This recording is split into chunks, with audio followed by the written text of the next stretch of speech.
Aloha everyone, Scott Sylvan Bell coming to you live from Sacramento, California, April 5th, 2016, 4:30 in the afternoon. Perfect day to talk about sales training, right? It's always a perfect day to talk about sales training in my world. So here's the thing, I want to talk to you about big deal escalation. Big deal escalation. So it's normal in the sales process to whatever you do, whatever you start out with, that the price that you start is down here. So let's just say I got started back in the day, what was I selling? Insurance, right? And like an insurance policy could be $1,000. And then a big insurance policy could be like $5,000. And I did that for a while. And by the way, I got to let you know, I was horrible at it. It wasn't very good. So then I switched industries and then I went into selling heating and air. And then like my average sell was like $7,000 to $10,000. And sales increased over time, right? And then the sales went from 10,000 and they went normal. And like if you're in a career doing sales, your average ticket should climb over time. It should never go backwards, right? It would be silly of me to be like, well, my average ticket a couple years ago was 10 grand, but now it's 8.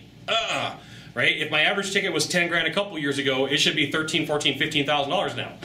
But here's the thing, as you improve in the sales world, like most salespeople will use their last job as a stepping stone. So I had a job that was $5,000 and I went to $10,000. Next job was like $25,000 and $30,000 sales. And then from there it's $100,000 sales. And then from there, $500,000 sales. So I'm talking to one of the guys that I know, and he started off selling pest control. And he told me like how he's like got butterflies in his stomach. He thought he was asking for a lot of money for $80 every other month. Right? 8 times 6, 406, 420, right? And then he was like, it's just too much money. I'm scared to ask people for the money.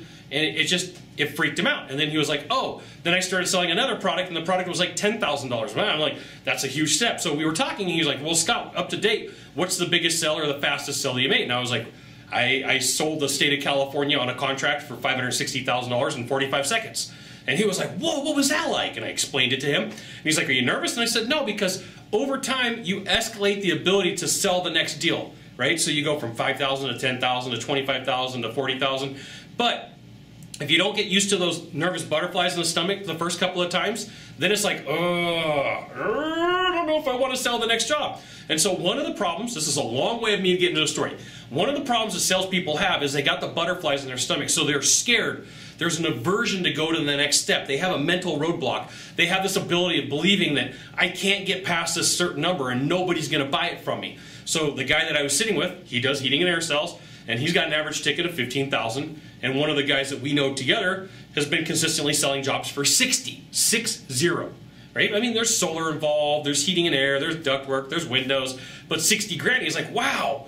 Right? At first I was really freaked out to sell $80 every other week, and then I was really freaked out to sell $15,000. He goes, but now that I've seen somebody else do it and they're selling for 60, 30,000 is no problem for me. I'm like, dude, you just like cut that number in half. Keep going. You should be okay with it. There's a person in front of you selling more.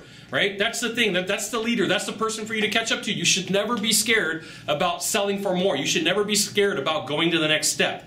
Right? The first couple of times, yeah, you might have a little bit of butterflies in your stomach, but after that, you should be like, somebody bought something for 20 grand, and what if they'd buy it for 30, right? Why not offer? Why not deliver the value? Why not deliver what they need, right? Don't just sell it to say that you did. That doesn't help the person. That hurts them.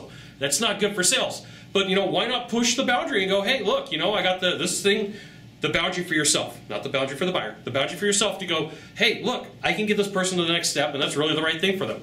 There's nothing wrong with that. But being scared to do it is costing you, it's hurting your buyer, and it's not good, right? So the price is going to escalate for whatever you sell over time, and it's going to become more. That's normal. All right? Cool? Now, if you could do a small favor for me in the box down below, leave a comment, question, or story, that would be fantastic. To the right or to the left, there's a subscribe button. You know what you got to do. You got to subscribe. And then send it out to all your friends via StumbleUpon, Facebook, Twitter, Google+. Why not even LinkedIn? Scott Sylvan Bell. We'll see you soon. Thanks for watching. Aloha.